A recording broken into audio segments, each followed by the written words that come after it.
now move to our senior statesman, Comrade Robin Yearwood, to address you on the issue of the state insurance divestment. Thank you very much, Comrade Chairman. Thank you very much, media, for coming here this morning. First of all, let me give a slight background to the formation of state insurance.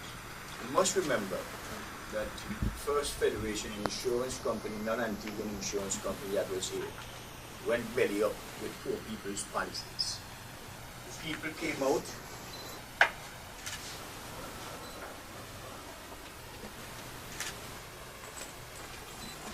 came out and they could not get their claims dealt with, and so the Antigua Labour Party government under V.C. Bird went in and took over state insurance. At that time, First Federation, at that time, we paid $500,000. From that, state was born. Rebranding, it was state insurance, wholly owned by the government and people of Antigua and Barbuda. State insurance has grown by leaps and bounds. That's why the chairman, along with the Antigua Labour Party, all of us say, we are not for divestment. Let me just in passing tell you, divestment means you want to get out. It's not monies that are going to come in to expand. Insurance company doesn't take money to expand. They take paperwork, reinsurers, sell policies, etc., increase their businesses. So the myth that we have been told, divestment that they want in order to expand. When you divest, you're selling out part of your shares, you pocket the money, and you walk away. At a later stage, you divest some more, so it's the beginning of getting rid of the poor people's insurance, the national pride of Antigua and Barbuda, just for a few dollars, as we heard from Comrade Western. Spend, get money and spend. Many of us would not recognize that if state insurance goes out, state insurance is a reinsurer for many small insurance companies in this country. If state insurance changes hands, there are several insurance companies in this country, small insurance companies, that will go belly up. Overnight. Are we going to allow that? And I say a big no. We have to take into consideration also that the government benefits in several ways with state insurance. State insurance are able to go to the reinsurers, get proper rates, they've been there for a long time, and the government benefits because they pass it on to the government at cost. The government pays about $5 million a year in premiums to state insurance. $5 million. That cut down. I don't want to go into all the ramifications to take all the time here with you this morning. But we do not support the privatization of state insurance. It is part of Antigua's and Barbuda's silver and gold. We look at state insurance to do something else, to get into, because when you look and you think that what insurance company in this country, what they get into, state is more in many different type of insurances than the existing insurance in the country. If you take Sagicor, they're in life, and they are the practice, etc. State covers a wider range than Sagicor. Wider range. And we have something that we are going to let go for nothing, to get the money and just to spend it. What are we going to get in return? Well, we want, on the Labour Party side, we say we can get something from state insurance and build it right here.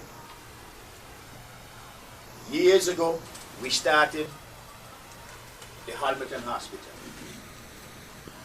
Halberton was started. We felt we've come of age, we need a better hospital. And we built Mount St. John, Lesterburg. We had Halberton with VC Bird. Lester Bird moved us to another level, giving us a beautiful building with better equipment, etc. inside there. And that was done to assist the poor people of Antigua and Barbuda. The poor people we have to take into consideration. When we started, you remember that people used to go to the Halberton Hospital. Government picked up most of the bills, the poor people of this country. Then we went into medical benefits, and we all contributed into medical benefits in order to give the people some measure of hope. The poor people of Antigua and Barbuda used to hide their money under their mattresses, but when they get old and they get sick, and they need specialized care, they can go and pull it out and have this specialized care.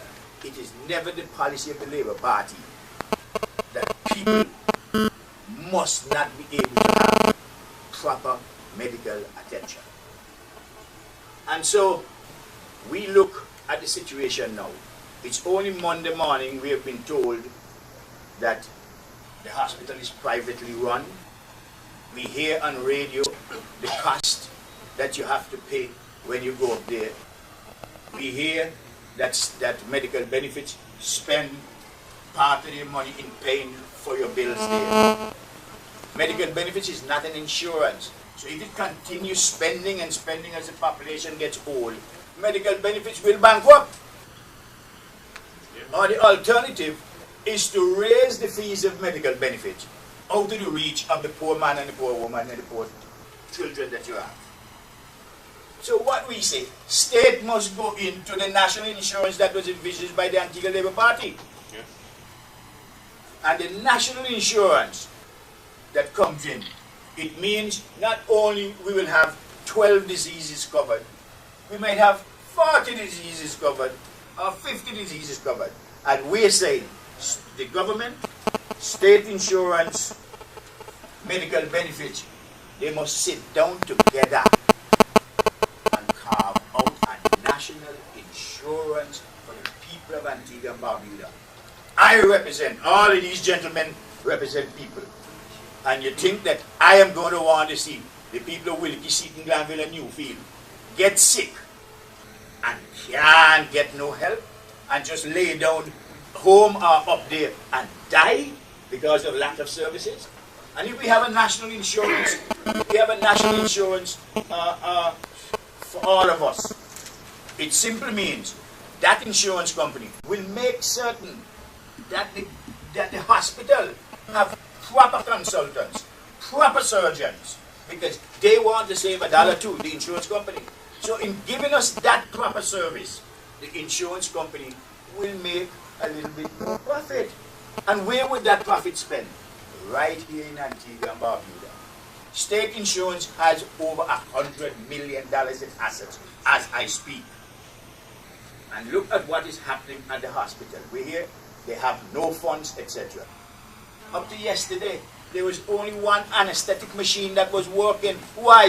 They had no liquid or the thing you put into it to put people to sleep.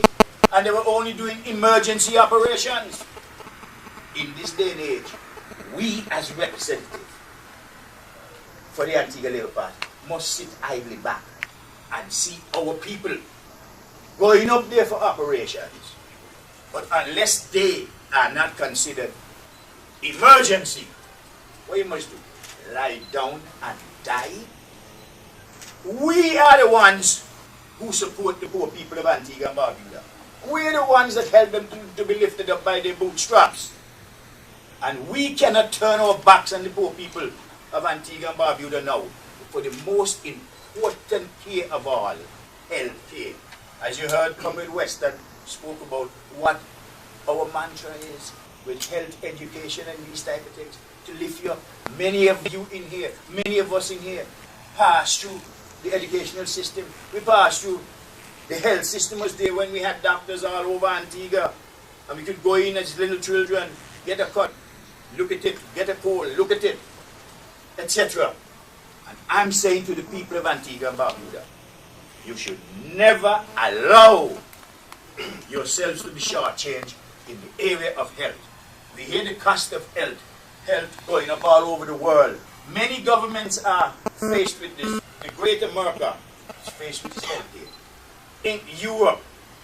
And so we are saying, any further information you want, we have researched it, we have it, and we say the way forward is to have a national insurance to protect poor people. Lastly, when we started medical benefits, you remember that the opposition then, government now, Bird bringing in medical benefit as a tax to save old people from dying. We haven't forgotten that old people must not die from medical treatment. So we're going for the national health insurance. We're coming again. So any questions that you want, this is dear to our heart. It should be dear to all your hearts. Because your Antiguans and Barbudans, and not only the yellow limes are dropping, the green ones are dropping. So it's for all of us.